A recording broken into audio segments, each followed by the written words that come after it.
Moving on to aperture. If we come back to our eyes and comparing them to a camera, what part of our eyes do you think would be like the aperture? The aperture controls the quantity of light that's allowed to enter into the camera or into our retinas. Anybody? Microphone? The iris or pupil. The pupil, that's right. Okay, so what happens when you are in a really dark room? What do your pupils do? They dilate, right? So they can let in more light so you can see better. And then if you flip the light on suddenly, your pupils constrict, right? Because, oh my gosh, light bright, right? Like Gremlins. I'm not the only person who remembers that movie, right? Okay, yeah, so your pupil's gonna dilate or constrict, and you can actually see this happen if you go like stand in the bathroom with the lights off and let your eyes adjust for a minute and then flip the lights on and look in the mirror and you'll see your pupils go, it's kind of neat. So that's what their aperture does.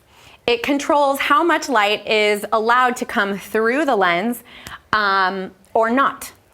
And it is actually a function of your lens.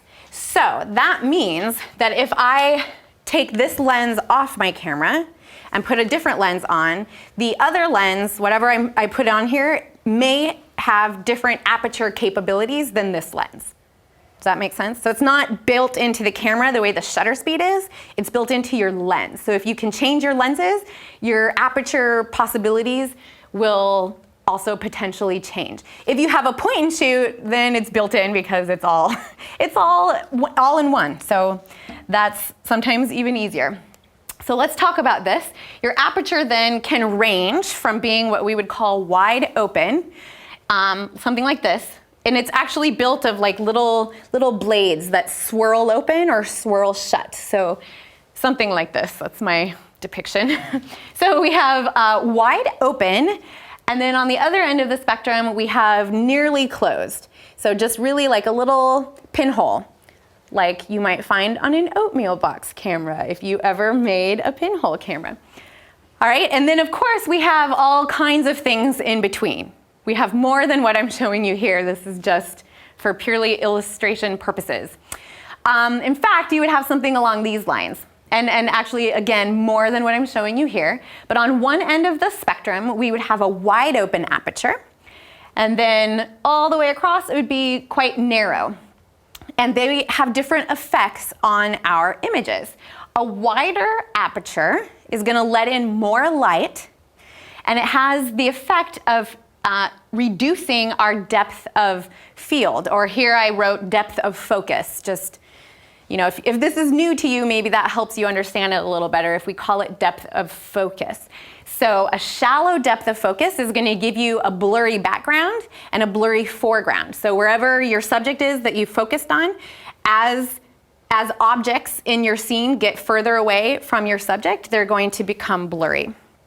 On the other end of the spectrum, when you shoot with a narrower aperture, your field of focus gets deeper.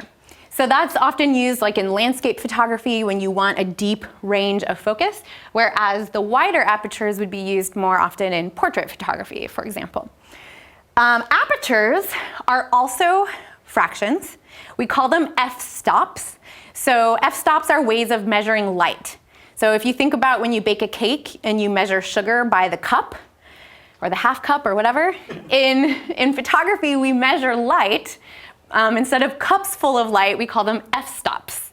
So we have f-stops of light, and they are fractions. So for example, we have f over 2.8. We would call that f2.8. I'm at f2.8, right? Or I'm going to shoot at f11 or whatever. So those are called f-stops, and they are our aperture settings. And what's kind of mind warpy is that the smaller numbers, like 2.8, is actually a wider opening than, for example, f16 is a squinty little opening. So to help you remember that, you want to keep in mind that these are fractions. And if we were talking about pizza, what is it with me and food? Cake, pizza, I don't know. If we were talking about pizza and I was like, hey, would you like 1/4 of the pizza or would you like 1/16 of the pizza? Which one would give you a bigger slice? The 4th, right? So just keep that in mind when you're thinking about these, what was that? When we're thinking about these numbers, keep that in mind so that you can easily work out that f2.8 is a wider opening than f16, okay? And then when you're like, oh, which one made the blurry backgrounds and which one didn't? The wider apertures are gonna make that blurrier background. And here's my trick for helping you remember that. I don't know if this is scientifically accurate, but I'm gonna go with it. When you're driving down the highway, for example, and you're trying to read the sign in the distance that's pretty far away, what do you tend to do with your eyes to try to focus and see that sign? You squint, right? Like, oh, let me just, and you turn down the radio because goodness knows that helps. Turn down the radio and then squint and suddenly you can read things. We squint when we're trying to see things that are far away. And I don't know how that's related, but I'm gonna just say that it is because it makes sense in a way, sort of. So the squintier, the tinier that aperture is, the deeper you can focus within, the deeper your range of focus within your scene. So let's look at some examples because that helps. So here's my cutie little boy. He's in everything now. Sorry, I can't help it. He's around when I'm creating these materials, so he gets pulled into stuff. Okay, so yeah, so cute. So this was captured at I don't remember what, some aperture. Would you say this was captured with a wide aperture or a narrow aperture? Wide, right? We know that it was captured with a wide aperture because we see this deliciously blurry background and this deliciously blurred foreground. So my focus was on him when I was doing this, and then anything in front of him or anything behind him becomes progressively more blurred. And that's because I shot it with a wide aperture. Now here's the same scene with a squintier aperture. I think this was like f22 or something. So now we can see all of these plants and the plants back here. So that's how that works, okay? Here's another example. When I shoot wedding rings and such for my wedding clients, I tend to shoot them with a macro lens and a very, well, relatively wide open aperture. And it creates an effect where the front of the rings, like the stone and the prongs that hold it in place, are in focus. And then even if you look on her ring over here, the diamonds actually become blurred because they're falling away from the camera. And if this comes across on the monitor, you can actually see a strip here. I think I probably shot this on a tablecloth or a napkin or something. It's got a bit of a texture. You can actually see a little strip. I mean, it's a narrow, I actually have it highlighted in this next frame. Thank you for Keynote, that's so helpful. So it's actually this just little strip of focus that runs across the frame. So anything in front of that strip or anything behind it would be blurred. And your aperture basically controls how wide that strip is. Right? So it's like also if you were taking a group photo, let's say you're at a wedding and you're shooting, you know, the whole wedding party, let's say they're somehow 5 rows deep. Would you want a wider aperture or a squintier aperture to make sure that your front row and your 5th row were still in focus? Squinty, right? Because that's a pretty deep range to get all in focus, so you'd want to squint that aperture down to widen that field of focus. Hopefully this is sinking in. Yes, okay.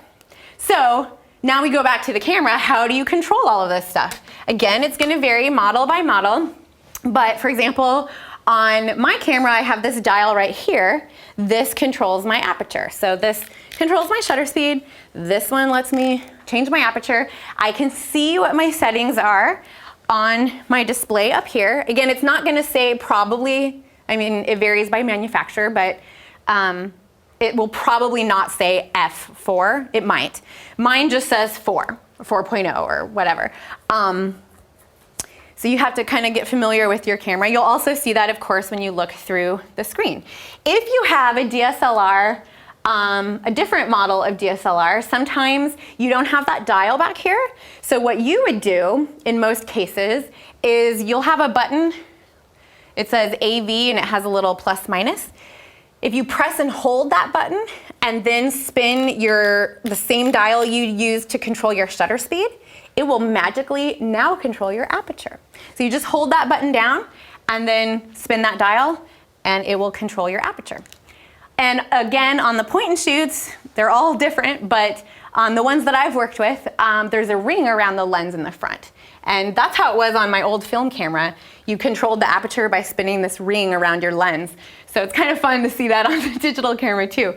So that's how it works on point and shoots sometimes. So when in doubt, check your manual, because who knows what the camera manufacturers do, but that's generally how it works and what you're looking for. So again, folks at home, figure out where your aperture control is and then just spin it around to see what your options are. That's again going to vary depending on the lens that you have. So just see how wide you can go and see how squinty you can go, just so you know what you're working with.